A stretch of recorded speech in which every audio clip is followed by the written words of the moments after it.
Hello, everybody, and welcome back to another episode of the Bikini and the Brain podcast. My name is Ashley Kaltwasser, and beside me here we got Adam Bonilla from TeamElitePhysique.com. Hello, how you guys doing today? I hope everyone out there is doing well. We're doing well. We're really excited to be talking today about a certain little thingy. Yeah. Little subject. Yes, we got subjects. We're having some fun. Ashley's having fun. She's eating a little bit of carbos too, working out heavy and hard. Glutes came right back after a few weeks. Yeah, we got the glutes back. What it wasn't the carbs, and it wasn't really even the training. Honestly, it was just continuously praying to the glute gods. Yes. So what it was. I'm sure it was. Yeah, but in all honesty, guys, it wasn't that, I guess, spectacular of a thing because honestly, it just kind of needed to fill back out, which just briefly we'll kind of describe. Filling out doesn't mean like putting on muscle necessarily. It means like you were kind of depleted and now you're filling up the balloon, I guess. Yeah, so exactly. Yeah. Hopefully we come into Denver with some balloon glutes. Yes, some big old balloon glutes. Big old balloon glutes. We filled that balloon up. Yes. Yeah, and I think part of it just shows for people to just see like, hey, when you're doing peak week, you can only work out like, a lot of time people only work out like 3 days during that peak week to try to like reduce inflammation and whatnot. So when you string together, 5 shows in 7 weeks, you're talking in, 7 times that, so 49, in 49 days, which you'd usually work out 42 of them, you're only working out like 5 times, like 20-ish of them, maybe even less. It starts to pay its toll. So yeah. Yeah, even with the food too, right? Yeah. Because you can't really experiment with the carbs too much because you can definitely eat your carbs, right? But you don't want to eat enough to where you're spilling over. So we had to be super careful with that too. And I think it just shows to show you too, like, I think the good thing about that is what you've kind of like shown is that you don't need to go crazy after a show. You don't, people are like, no, you need to have a cheat meal. Like you need it. Like you just need it for your mental life. Like you did it for 7 weeks, 5 shows, no cheat meals after the show. That's I think the only thing you have is like a protein bar because you needed to at the airport. Yeah, that's pretty impressive, to be honest. And I think that's another episode we're going to go into too, is like the post-show dieting and how people blow up after a show, and if it's necessary, like how much fat is necessary to gain off season. I think that'd be a good one to do pretty soon. I think we were talking about doing that. So if you guys want to hear that one, let us know in the comment section below. Anyway, but today's episode is everything to do with food, and in a particular way. You go right into it, Ashley. Yeah, like the controversy surrounding food. So one thing that I've noticed, and I don't know if you ever get this, Adam, but so on my YouTube channel, right, I will post like food content, like, hey, this is my weekly diet, or sometimes I'll post like my weekly workout routine, right? It always seems like I get way more critique with the diet portion of my videos rather than training, right? So in my like nutrition videos, I'll oftentimes get some, I guess, alarmists when it comes to like food and what's in the food and what kind of food I eat.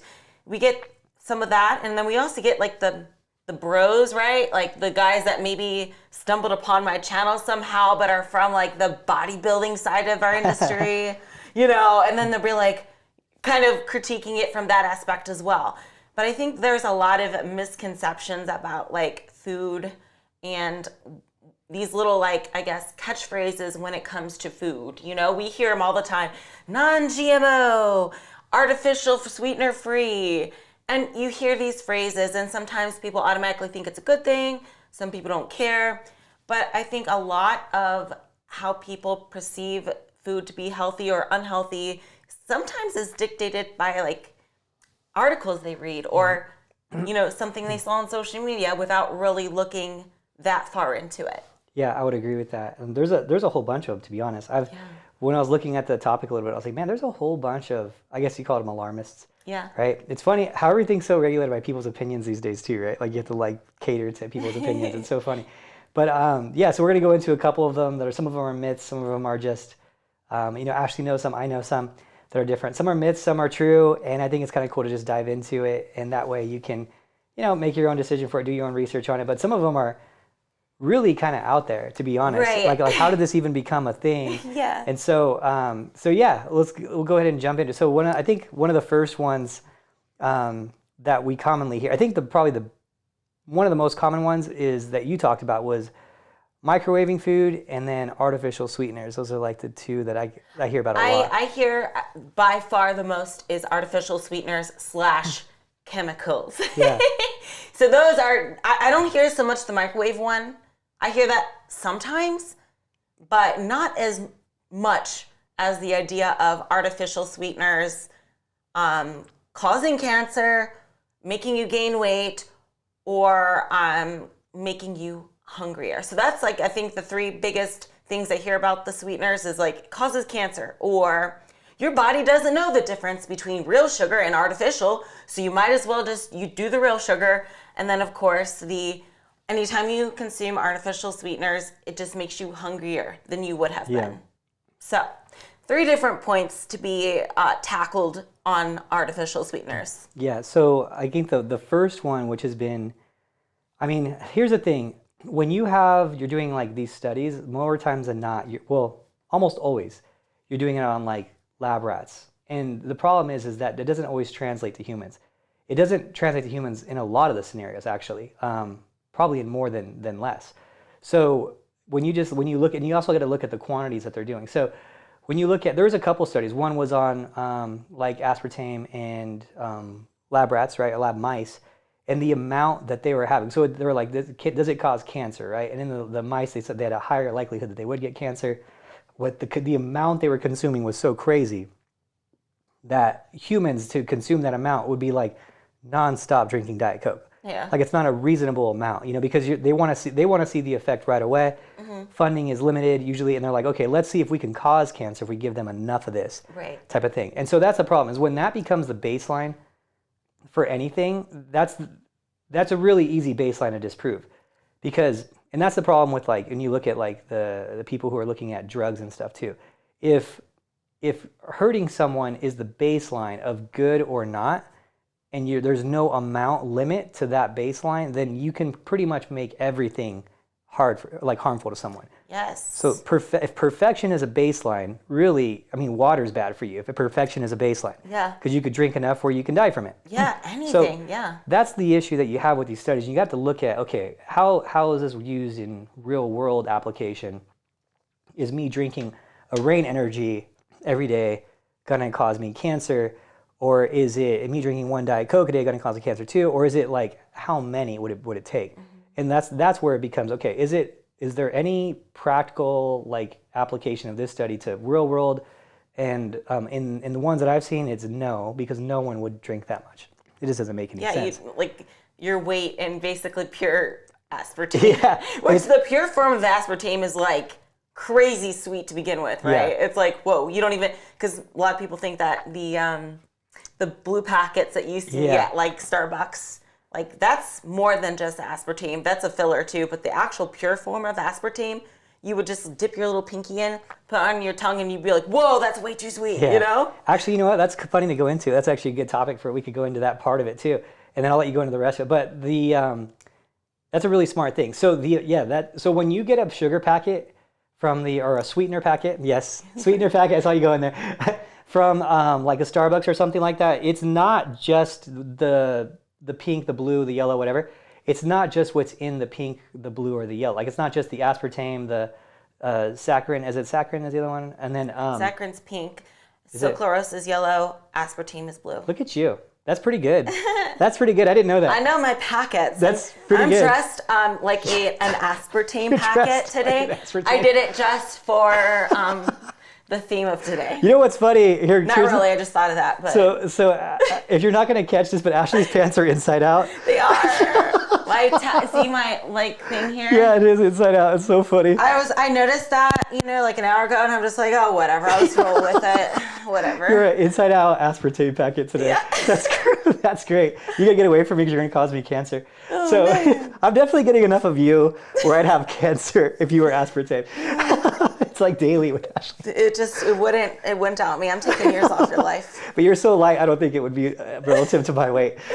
So that's great. That's a great simile there, right? So, all right. Now, with the packets themselves. Okay, so when you get a packet of sweetener at Starbucks, whatever, it is, as she was saying, the raw sweeteners are so sweet. They're so sweet that you would use so little of it that the packets would be like, you'd have an empty packet basically. Yeah, you'd be like, what's in here? Yeah. And they'd get lost and probably blown away in the wind. They probably would, yeah.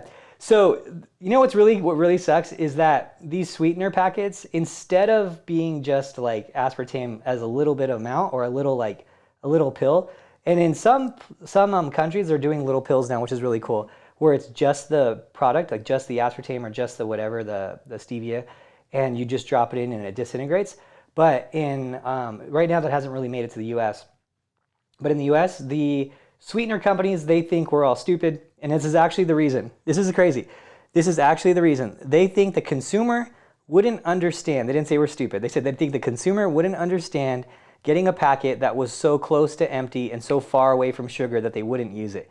So instead of them giving us packets that are very, very little bit of stevia or very, very little bit of aspartame, they fill it with another filler, which is the filler is usually a sugar type thing. Dextrose, maltodextrin. There's a whole bunch of like fillers, which they take up the same volume of what a sugar packet would look like or feel like, and it's really just a different name for sugar, but it's less sugar in those than it would be in a real sugar. So like a normal aspartame packet, you're gonna get, a couple grams of sugar in that from the dextrose, from the maltodextrin. So you're actually gonna get some sugar, even though you're drinking something that's sugar-free. So if you're doing like 8 packets of aspartame, which I've seen, there's a girl that works out here, I won't tell you who she is, but she'll do 6 packets. I'm like, you're getting like 15 grams of sugar in that, like just in those packets alone. She's like, nuh-uh. And I'm like, yeah, it's not sugar-free, those ones. So if you want to get sugar-free, you could get stevia, like buy it in the liquid, which is what you do. That's still not even the pure form either, because they mix it with alcohol or glycerin. The droppers? The droppers, yeah. But you can get pure form powder though. Powder, yeah. I use the powder packet. I use the dropper sometimes too.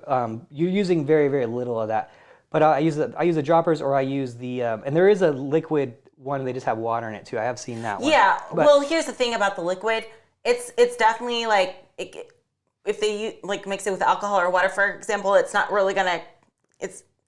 gonna cause you more like, oh, it's sugar, it's a carb, but it's not as sweet as the pure, and it's more expensive. So if you think about it like this, you can buy something on Amazon like the pure form of stevia powder, and you get like a little envelope, and you think, oh, that's not a lot, but then you realize, oh, the pure form is like crazy sweet. Yeah. That'll do you for months and months and months, whereas I find that the droppers, you need a lot of the dropper. To be honest, I do use a lot more of the dropper when I use it. So it's more cost effective to buy the pure form powder. Yeah.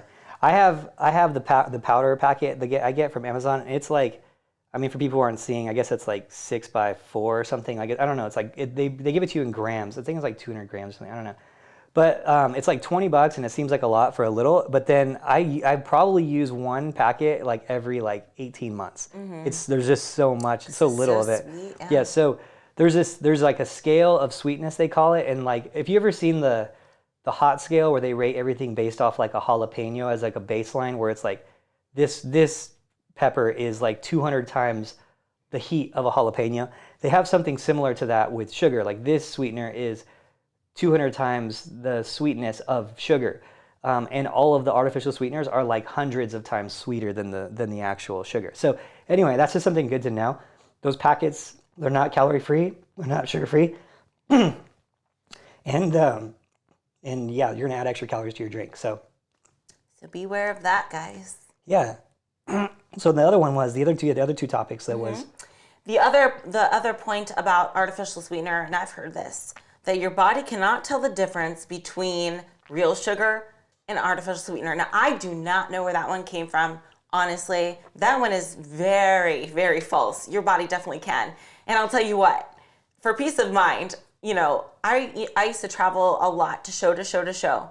And back in the day, we would kind of like travel all together, right? So I remember specifically, we were traveling from Arnold, Ohio. Then we had a group of athletes travel to Arnold, Australia, and then to the New Zealand Pro Show, like week to week. And the promoter, I guess, kind of booked us all together on the same flights, and we spent a lot of time with each other. The bodybuilders, man, they would be having, like, 1 week out from a show, like, they'd have their 2 liter of Diet Coke just drinking it. They drink it like it's nothing. And I see it too whenever they're prepping, they're consuming it. So think about like the people that need to pay attention to like sugar and calories even more than bikini or anybody else. They're super particular about that. They're still consuming artificial sweeteners. And I don't think that anybody on the high level will tell you it's just like sugar and your body doesn't know the difference. That is very false. Yeah. And diabetics too. If that were the case, then how's come diabetics are suggested to consume the sugar-free products and stuff like that because of the blood sugars too. So. Yeah, exactly. I think maybe they're talking about your brain sees it that way or something. And the argument that I've heard as well, I mean, so this is a different argument that I'm bringing up. But the other argument that I've heard is that like, because it tastes so sweet, your brain thinks it's sweet, so it wants more food. And it wants, but it's not getting the sweetness. So I don't know. That one could be true, but I feel like that's an individual basis thing, right? I think for most things in life, eating a certain food for a long period of time, your body's going to want that. So if your body thinks that it's sugar, then you want more sugar. I think that's more of an individual thing. But I feel like for me, it's the opposite. Like if I want something sweet after a meal, I'll have like a glass of Crystal Light or whatever instead of a cookie, for example, if that makes sense. So I don't feel like for me that's the case, but I could see how somebody could think that way. I think that the main thing is it's like the groups that you use for those types of studies, Yeah. So like if you use, a group of people that are all, 50 plus pounds overweight and they eat a lot of sugar already, and then they all of a sudden their very first time, because they usually drink Coke, they drink a Diet Coke, and then their body like feels the sweetness, and the brain thinks it's sweet, but it's not getting the sugar. Mm-hmm. Then they might crave it more. But I think like I don't crave it more after it. I'm never like, oh, I need something more after I drink a Diet Coke or something like that. So I feel like that's very much a one of those studies you can't really like prove, because the case group itself is already more inclined to having those things. Like especially like when you see, like there was another study I saw on the artificial sweetener thing too, was like some people were like that were already close to being diabetic, then they started having artificial sweeteners and they increased their sugar consumption, and then it was more likely they would get it. I'm like, yeah, but the group was already close. Right. Like, so they added Diet Coke to their bad habits, and then they still got it over time. That's what happened. It didn't just they just didn't have the discipline to not continue eating the way they were, and just added Diet Coke to them, basically. So like, so there's like, you got to look at the studies and the groups and who it was and how it actually works. So the problem is someone will see that and they'll be like, oh, it causes diabetes. And I'm like, no, let's look at the whole thing. Like, these people were already eating bad. They tried to get them off of the sugars and whatnot, and being overweight. They used Diet Coke as the problem solver. It didn't solve the problem, and the problem continued to exist, and then it eventually progressed. So like, and then people will see it and they'll be like, oh, it causes diabetes. And I'm like, here, in most cases, there could be like a little bit of truth to an article they read or a narrative that they see being pushed. But if you look at the bigger picture of things, you'll see that there are flaws within that argument that can be debunked easily. And I feel like there was like that big controversy like years and years ago about energy drinks and how like it can cause heart attacks and it's bad for you. And it's like, maybe if you already had that, and maybe somebody did die because of an energy drink, but they also had conditions already that were like, they were at the tipping point anyway, if that makes sense. So I think like with anything, you kind of have to look into the bigger picture and don't just like go off of one article you see online or something that you see your favorite social media personality posted.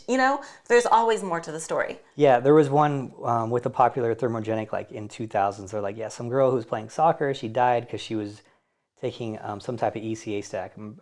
Pretty sure I think that Rip Fuel got blamed for it, but back then there was like ephedrine and stuff and whatnot too. And but I was like, and then it came out, she had like 12 of them, and then she had a pre-existing heart condition. And then I go into it again. I'm like, a girl that young, that little, shouldn't have had 12 freaking Rip Fuels, right? And everyone with common sense would know that anyway, right? But and then she had a pre-existing heart condition. So it's all those things. So like again, if the baseline to any drug, any supplement, anything is perfection with zero side effects, no supplements would ever get approved. No drugs would ever get approved, because nothing consumed at a certain amount will not cause a problem. Like, and so that's the problem with like, even with like the drug thing. Cause there's like, I forget, it was on a Joe Rogan podcast. There's a guy talking about the like the positive effects of like certain drugs. And like, they're like, oh, well, you can overdose on it. And then there's a guy like, well, he was saying the same thing. He's like, if the baseline is how much would it take for you to die, then everything is like that, right? So it's like, yeah, so it's like, well, what's the realistic amount someone should take? Well, if that girl took one pill, she'd probably be fine, you know? Like, so that's, I think that's another thing with that, with like the energy drink. So are you drinking a case a day? Then yeah, you're probably gonna have a problem with it. You shouldn't be taking in that much caffeine. So yeah, that's another one of those scenarios. Totally. So is that the one? Is that the artificial? That's another point that you had as well earlier is about the digestion and artificial sweeteners. So that one. So what they're saying is that the healthy bacteria in your gut can be affected negatively by artificial sweeteners. This one, I just based on working with people who have like IBS and whatnot. I will say that if someone has IBS or serious issues, I will say probably 90% of the time they're affected by artificial sweeteners. You know, I had a girl named Leah. It was like 10 years ago. Gosh, probably even longer. Yeah, it was like 10 years ago. And it's funny is that like I was into like the artificial sweetener thing and all that stuff back then, and like even like knowing, like I would basically cut it for people, but the week of their show, even back then, just because I was like, just in case. It's one of those just in case things. And she was going to all these doctors and all these people for her gut. And then she came in and she had a Starbucks, and she told me she put like six of those packets in her Starbucks. And I was like, how many of those artificial sweeteners do you put in there? She's like, 6. She's like, and I drink like 2 of these a day. I'm like, you're drinking a lot of artificial sweetener. And do you know that like the effects it has on you, on your IBS and whatnot? She's like, no. And I'm like, she's like, but I've seen a ton of specialists. I've seen all this, and they can't figure out my gut. I'm like, how about you just cut your artificial sweeteners for like a week, and let's just see if it makes you any better. And then she like texts me like a week later. She's like, Adam, I'm so mad right now because I've seen all these specialists, all these doctors, they give me all these prescriptions, all these medications. I cut my artificial sweeteners for a week and I feel fine. I've never felt this good in my life. Yeah. And I was like, that's crazy. Not one of these specialists told you this. These are like, doctors of like specialized medicine on multi-level tiers of gut health. And no one's told you this. And some knucklehead trainer, working at Club USA just said, hey, try this, and it worked. She's like, yeah, and that's why I'm so pissed, because of the amount of money I've spent on this, and they just keep throwing prescriptions at me and not giving me any solutions, and all it was this. Like, and she just basically is artificial sweetener free now. And she's been pretty healthy. I haven't talked to her in quite a few years, but I worked with her for about 2 or 3 years after that, and she was fine after that. Never had any issues, took away her prescriptions. And so she did, she took probiotics, digestive enzymes, and just had no artificial sweeteners, and she was fine after that. Yeah. So I believe that one to be true too for some people. I think it's for some. Some, yeah. I mean, like, and also depending on the sweetener as well, because I know some of them, you can even probably tell yourself, like some sweeteners that you consume, you get a little like bloated or gassy or whatever. And I think that is something to do with like your body doesn't digest it, so it just kind of lets it gas up or something. I'm not exactly sure, but I do believe that to be true. So that is, one that, just like you said, just in case, we like to eliminate those like the last week of a show. Will it make a difference? Maybe, maybe not, but hey, just in case, because you never want to look back and be like, well, what if we tried to eliminate sweeteners? Maybe your waistline could have been a little tighter. I hate those what ifs. So just to eliminate that, I'm like, you know what? Let's cut back on those sweeteners this week and, do as much as we can without it. So I think that's very, very accurate. Yeah, I think there's something to that one. And then for me personally, like when I do protein bars with a lot of sugar alcohol in it, I'll look like I gained like 5 to 10 pounds. Like it's actually frustrating because I love like One bars and whatnot, but I get so bloated from them, like Quest bars too. And I get so bloated from them though, like my gut is like bigger from it for like a few days, So it's like, it just looks like I gained weight. It's like so uncomfortable looking. It doesn't feel bad. But so I guess if pay attention to that if you're one of those people. But take healthy bacteria, take a good digestive enzyme. Definitely. Yeah, it's super healthy. The problem is too is in Western world period, like in a Western culture, we don't take in very many cultured foods, and that's always the issue. So if you go to places where they're eating a lot of cultured foods, where they're eating like lots of yogurts and curries and things like that, you don't really run into as many gut problems too. So it's also our diet is just not very healthy bacteria friendly. Yeah. You know, and so when you look at like they rarely, like if you look at like any cancers that are related to those, like to not having healthy guts, if you look at like India and in countries where that's more of a normal thing, it's a lot lower rate there too. So so there's something to be said. And I like looking at like the mass studies like that, or the mass groups, like looking at like Asian countries and low risk of heart attacks, and why is it better there? Is it the fish? Is it the healthy diet? Like it's, so you like looking at those things. It's like a pretty large case group, right? That you can look at. Yeah. And so it looks like in terms of gut health, there's something there. So get your fermented foods in. All right. You know, I wanted to also put in there as well a great, I guess, thing to kind of counteract artificial sweeteners, if you do have a problem with it, is drink more water. Like dilute the sweetener. You know, don't just drink Diet Coke, a gallon a day of Diet Coke. You know, have your few cans of Diet Coke, but drink a gallon of water. You know, I think diluting it will definitely help and help get things out and make it more normal to begin with if you have those issues. But yeah, I think another side, a wacky side of the artificial sweetener argument is like, I don't know if you've ever seen or heard, there is like conspiracy theories around artificial sweeteners with the soft drink company, like out to kill people and eliminate the population. It gets crazy. This population control thing. It gets crazy. But you know, I think like the average person, when they hear artificial sweetener, they get like scared, right? I remember last week, I was shopping at the Dollar Tree and they had $1 bangs and I was stocking up.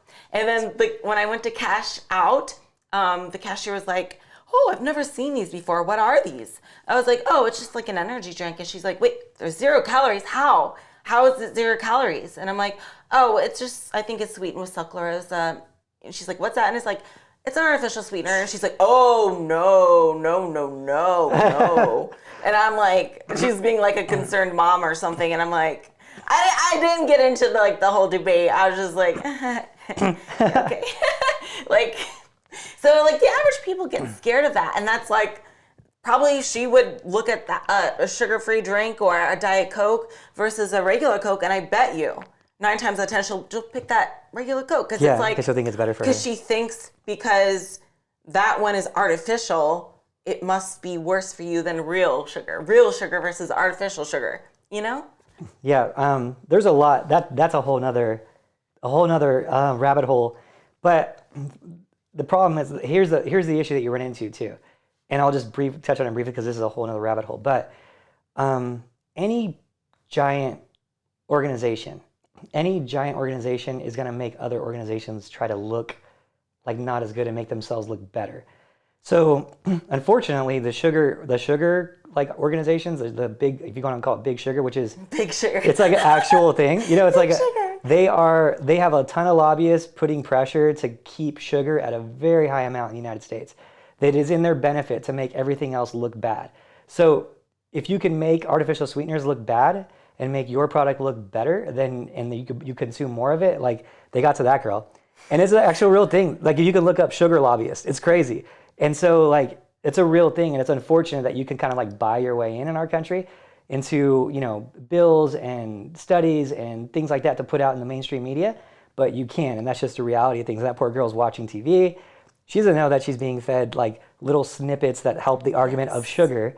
That she doesn't know they're being helped. But you can look at some of these studies that are like anti-artificial sweeteners and be like funded by whatever sugar. Like it's like it's so sad, but it's a real thing, and I'm not going to jump into that, but that's a real thing, and I feel bad for her. And the only other problem too is that like news will make a lot more money if you're scared. They don't make money telling you, "Oh, hey, look at this puppy chased a butterfly today." They say, "Oh, the girl drank energy drinks, an artificial sweetener killed her." You know, and it's like, "Oh, stay tuned, we got to see what happened there," and then like you remember it. So it's like, unfortunately, that's the problem. That's the problem with it. So. Unfortunately, that's a real thing. It's a whole other rabbit hole that I don't want you guys to dive into. I'm so far into those rabbit holes. You don't want to get into it. I mean, as long as you're aware of it, you know, I think it's good to put it out there, just because sometimes I think we watch the media or read something and without thinking, we automatically believe it. But, you know, just think about what Adam just said. Like, you know, there's other companies trying to make the other look bad, just as I'm sure like the artificial sweetener community is trying to make high fructose corn syrup look bad, and so on and so on. So that's why you probably see these conflicting articles, like 1 minute it's good or okay for you, 1 minute it's bad, 1 minute it's okay, and it's probably just them going back and forth with these studies and stuff. It's like a war. It's a tool. There's a real side to it, and then there's a funded by side to it for a particular reason, right? For a particular benefit. So I remember there was years and years where they were trying to disprove that smoking was bad for you. Like they had a whole team of scientists trying to find anything to prove that it was actually good for you at one point. Like it's so crazy, like the amount that goes into this just to spin a narrative, you know? So yeah, just so be aware of that. Won't jump into that rabbit hole. That's a mess, that one. Right. But yeah, so just look into it yourself, look at the actual studies, like look who funded it, and then kind of go from there. Now, the other one I think that we do here, I do hear it quite a bit. I'm surprised that you haven't heard it as much, but the microwaving, like killing foods, like killing your nutrients in foods and all that. I thought that went out like years ago, but I still get it from time to time. I still hear it, yeah.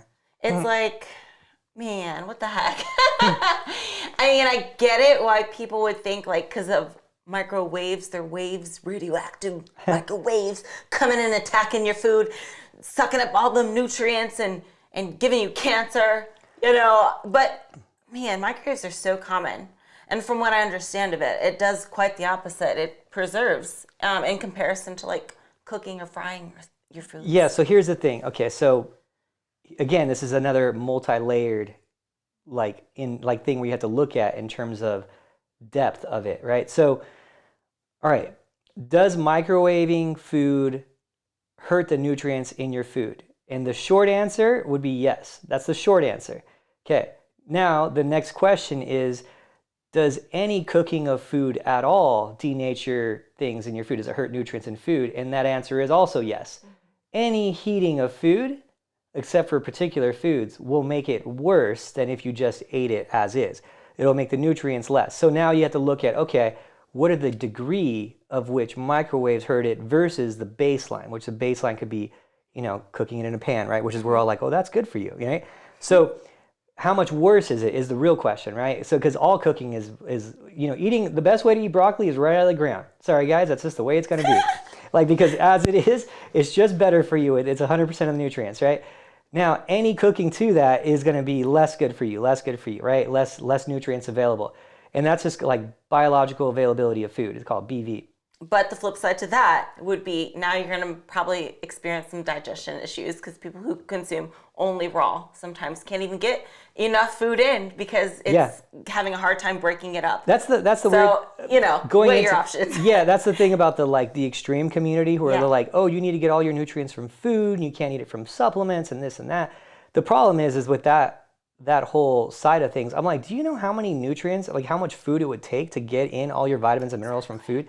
It is so much vegetables and fruit. It would be a daily task where you'd be like, okay, let's do this today. Like I could probably do it for a day. And it's so much that it's like a basket of fruit.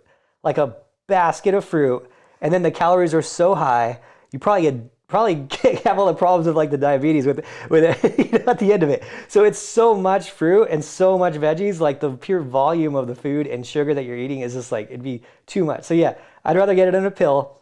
Yeah, stay healthy. Seems easier. Calorie-free pill, than doing it with like a basket of fruit. So, okay, so let's look at back to the microwave thing. Okay, so now we know all food is denatured by heat. Okay, so microwaves, is it significantly worse? And it's funny because microwaves are actually better in a lot of scenarios than other cooking methods. So some cooking methods are worse for some foods, and microwaving is worse for some foods. That's just the way it is. But now it's not like, I guess, like hurting your food in a way where it's like causing you cancer and like changing the structure, molecularly of the food, where it's like now it's not broccoli anymore. Now it's like some weird thing that you're eating and eventually is going to cause you cancer, which is what I hear like being the thing. Oh, it changes the food. You're using all this radiation and all these different things. And I'm like, okay, let's look at that. So, all right, so let's look at one. One example is this that I pulled up was broccoli. Okay, I don't know why I usually use broccoli as a thing. All right, so broccoli has vitamin C in it, right? So boiling broccoli reduced the vitamin C. So boiling broccoli reduced vitamin C by 33% in broccoli versus raw. Okay. Steaming it, so here's the thing, vitamin C is water soluble, right? So yeah, using high amounts of water is going to reduce the total availability because it's basically dissolving to some capacity in the actual water, which is crazy. So some foods are way worse for you to have boiled, right? And then if you look at microwaving, only 16% of the vitamin C is destroyed by the microwave, which is pretty cool. But I imagine if you, let's say you microwaved it without anything, or if you put it in a bowl and you put some water in it, I bet you'd lose more, because the water, it's a water soluble vitamin. And so it breaks down in the water a little bit, and that's what happens, right? So steaming it was very little, almost none, which is surprising because there is moisture involved, but it's just a little bit. So that tells you right there, okay, well, microwaving is actually better for you significantly, actually twice as good for you in terms of the vitamin C, microwaving it than boiling, which would be on, like when I first would see that happen, I'd be like, oh, of course boiling it's going to be better for you. Like I would just assume. I'd be like, of course boiling is better for you than microwaving. So there's a lot of foods like that. And there's actually some foods that are better cooked. Like for example, eggs. Eggs, your body digests better when it's cooked than when it's raw. Mm-hmm. So, and you actually have a higher net protein utilization. So basically the amount of protein your body actually can use is higher. Some of the studies have been shown to 50% more protein is usable and digestible when it's cooked in an egg than when it's raw, which is pretty nuts. That's like the extreme of foods. That one's like the extreme. More foods than not are better raw. Like, if you're looking about like high biological value in the foods, like salmon sushi is better than salmon cooked for sure. So there you go. But then some you can't get away with not cooking, right? Yeah. Because of safety reasons. Which, funny story, actually, I don't know if you've ever had microwave chicken from raw before, like raw microwave chicken. I remember when I was in Australia and I was really desperate because they didn't have any cooked chicken and the hotel ran out of chicken. So I went to the grocery store and they, over there, they didn't have like pre-cooked chicken like we do. It's not like I could buy a rotisserie chicken or anything. They only had raw. So I tried to cook it in the microwave. How does that work? It's gross. Does it work?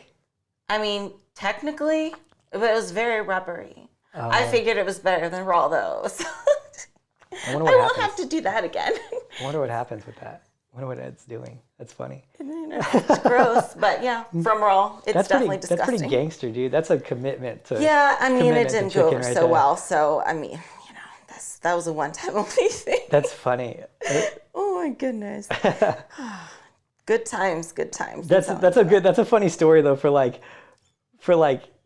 competing though. That's a funny competing story. Yeah, it's definitely a memory that I have for sure. Hear Amanda Larson's chicken in India story. That one's hilarious. Like her boyfriend was trying to get her chicken, and it was like they're in some weird place in India competing, and the guy. So he went to some place on the street.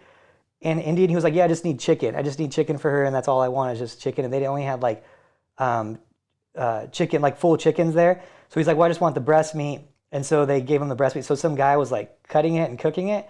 And it's just different culture, over there. I don't know if it was this guy or if it was a culture, but he was explaining it to me. And he actually he was trimming the chicken to cook it, but he like used his foot to hold the meat. So he like used his foot as like a brace and then this. So like he had his hand, the chicken, so he had his hand, the chicken, and then the chicken and the foot, and used his other hand to like hold it and use a knife. So he's using he put his foot like up on his little table, like on the side, and then cooked it. And he was like, the guy was like, her boyfriend was looking at it as like, holy crap, I can't tell Amanda that he's this guy just put his foot all over this chicken because she won't eat it and she needs chicken, right? So why is chicken so hard to get? So he cooked up a bunch of chicken, took it to her, and then after the trip, she actually won her pro card in India, which is really funny. So it's like the funniest story now. And she was telling me the story. And then after he's like, hey babe, I have to tell you something about your chicken. And she's like, I'm eating foot chicken. Like, why did he eat chicken? He's like, well, it was cooked, so it's fine. Everything, if he wouldn't had anything, it was cooked. It's not like, it's so funny. So she'll tell you that story. She's hilarious. So that's a real story. Isn't that so funny? Wow, that is so different from us. Yeah. Seems like a health code violation over here, but wow. I don't know. That's crazy. I don't know. It seems like a useful tool. Well, I'm glad she's still alive. Yeah. That's good. Well, there you go. We're that's another example of how we're not like, germs aren't as crazy as we think. And maybe, I mean... And I will say, people in other countries too, they have, correct me if I'm wrong, but different adaptations to different like parasites and bacteria than us, which is why like my boyfriend Hugo can eat a meatloaf that's been out for like 48 hours. Me, man. He scares me. But like, I remember I went over to Brazil and I remember the only time I consumed water was like brushing my teeth, and I didn't even consume it. I just used it to brush my teeth, and I came home with like diarrhea for a month. So, I mean, who knows what it was, but yeah, I think our, adaptations for parasites and bacteria are so different than others. Yeah, just need they one. got tough stomachs, so they can handle it. I used to train a microbiologist, and she's like, you just need one. She's like, you just need one. One what? Like bacteria, like one. She's like, you just need one for things to start going bad. You just need one. I was like, she used to be work with the Food and Drug Administration on like when there'd be like spinach recalls and things like that for E. coli or whatever. Like she would always, she was like the main one. And she was my client. Her name was Connie. She was awesome. And she'd always say, you just need one. Like, she was always like, she'd always be on me for like, because now it's funny, we've all like gotten more like, I think because of COVID and everything, we've all gotten like cleaner with our hands and whatnot. That was like the one thing I did with COVID. I was like, I didn't never wear a mask. I never had to wear a mask in the gym. I was like, it's up to you. Do what you want. But the one thing I would do is like during it, especially in the beginning, I was like, okay, if I'm eating any hand food, I'll always wash my hands. Yeah. And like I'll like wash it more thoroughly now. Like because they always had those things on the TV, because we all forgot how to wash our hands apparently, but you have to do like 20 seconds here, then go in between and with the thumbs and all that. Like I never really thought about it before. I'm just like soap, slap, rinse. That was actually, I didn't learn how to wash my hands until COVID. Yeah. I was like, oh, I've been doing it wrong my whole life. I didn't know that. It's so funny. And then your hands get all dry, cracked. Yeah, I remember when the like getting like hand sanitizer was like gold. Remember you couldn't find it anywhere? It was so expensive. Now it's like on clearance for like 50 cents for a big old thing. Yeah, so that's the one thing I did was like my hands, because she'd always make fun of me because I'd eat something in front of her and it would be like after a whole day at the gym and I'd like do it real quick like with my hand. She'd be like, Adam, it just takes one. It just takes one. You never wash your hands in here. And she'd always be looking at me like, it just takes one. So it was actually really funny because I was pretty gross, to be honest, when I was like, 10 years ago, like just like a guy in the gym. I was always just like a gross guy that would like lift weights, eat with his hands. It's just, you think about it now, it was like, you're like, man, how did I survive? Wow. It's been rough up in these gyms. Totally. So what's another one that you know? I think that they're due to the influx of people at home over the last year, watching Netflix, and some documentaries came out, lots of vegan-friendly documentaries. It kind of instilled a fear into people that they should be eating vegan, and that's the way to go, and it's going to cure all of life's diseases and cancers, and you kind of get that idea, right? But sometimes I still, I hear it, right? I hear people being very extreme about, a vegan diet, which, I mean, people are vegan for many different reasons, right? And I think it's awesome, and I actually love vegan food, believe it or not. I love tofu, I love veggie grill, I love it. To me, it's really tasty. But then you have people that take it really, really far. For example, I remember when I had my eye surgery, right? So I remember I got this really long, detailed message from a vegan who basically said, the reason why I was having issues with my eyes is because I ate meat. And he really put some time into making this really long, letter to me. And I'm just like, this guy actually thinks that I had strabismus because I ate meat. Like, what?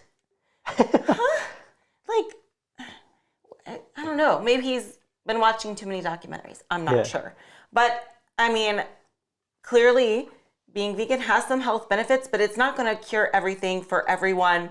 And I think even a lot of the vegans out there will admit there are some very extreme people, like the guy that wrote me this letter, that kind of might make the rest look bad. And they're not all like that. But, you know, there's extreme people in every group, right? And even in our fitness group, there's very extreme people that just take it too far and it gets a little too wacky, you know? So I think it does have something to do with those documentaries, which might have a little bit of truth to them, but otherwise maybe a little too biased and sponsored by vegan product companies.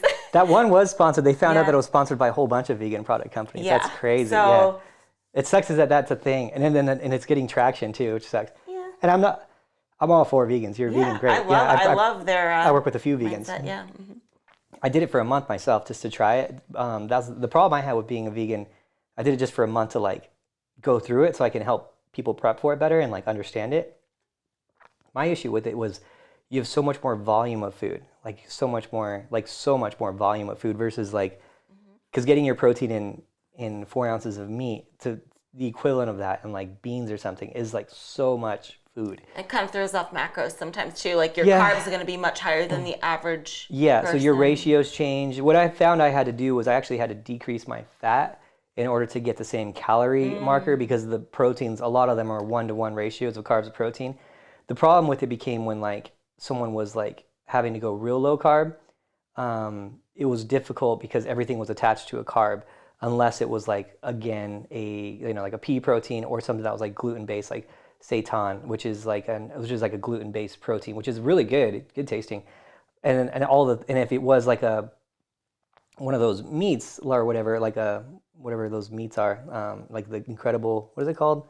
Incredible meat or something? I don't know. I've heard Beyond Meat. Beyond Meat. Okay, so like, I'm sure there's an incredible something. those had a lot of fat in it. So then really tasty, it was hard to get like pure proteins unless it was like a pea protein in a like powdered form type of thing. So it just became more difficult, and I find that it takes a little bit longer to prep someone who's a vegan because of the difficulties you run into, and because the ratios of calories are always a little bit higher.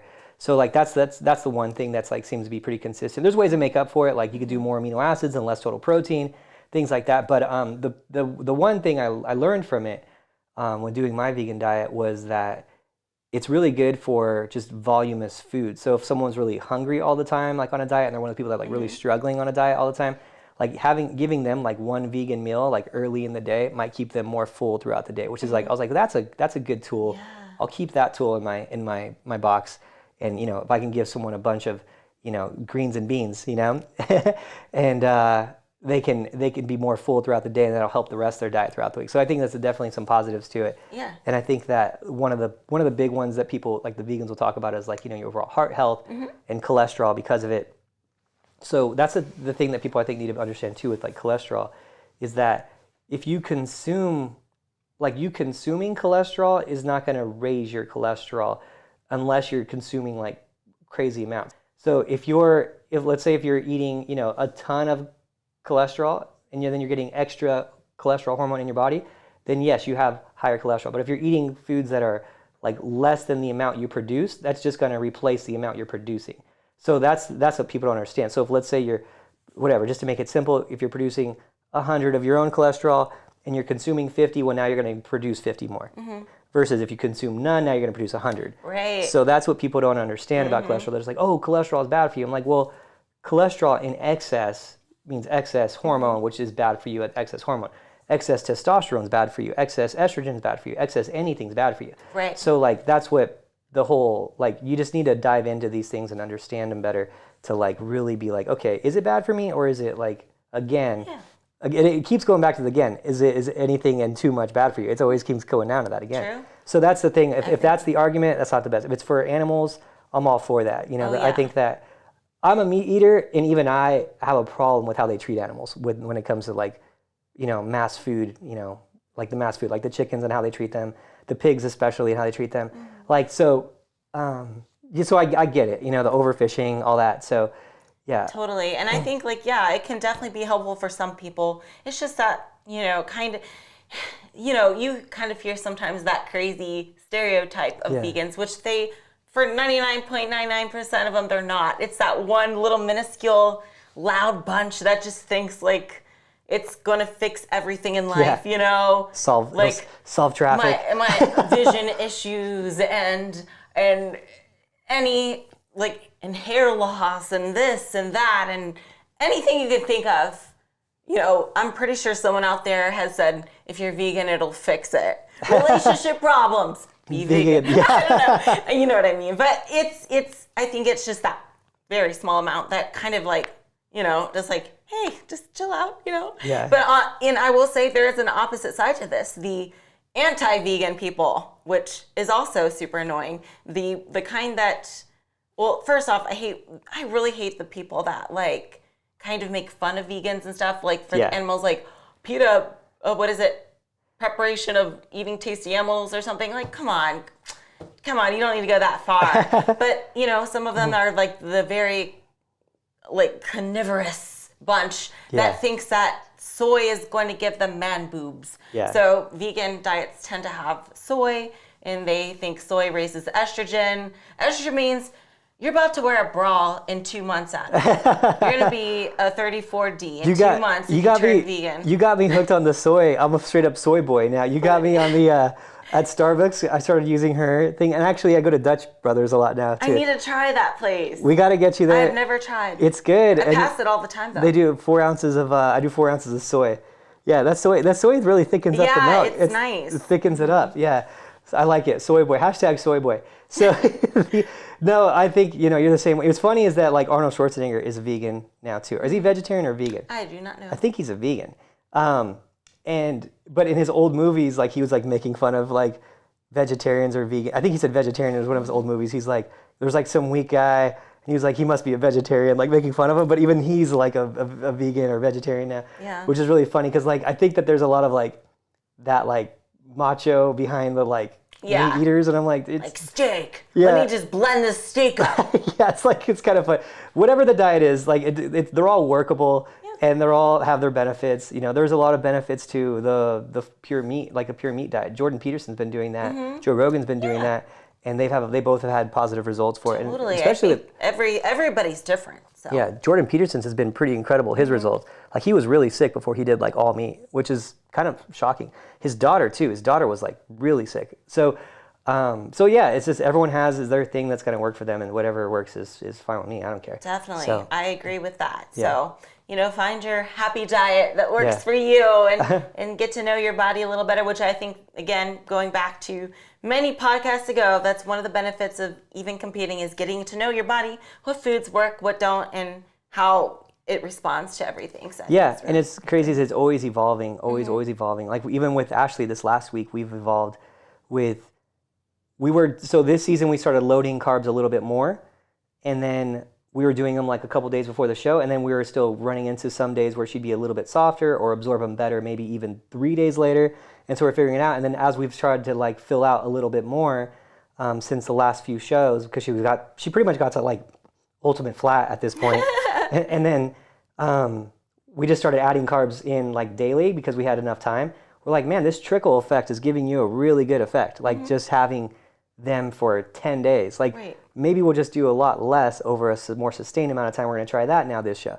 So if that works, then great. The only problem with that approach is that we have to be lean now, 8 days, 10 days before the show to trickle them in versus still dieting down all the way till, that's the only problem with it. So, but it hasn't been, it seems like we're there now. So it seems like it's the real thing. So any diet will work, different people, whatever. So, right.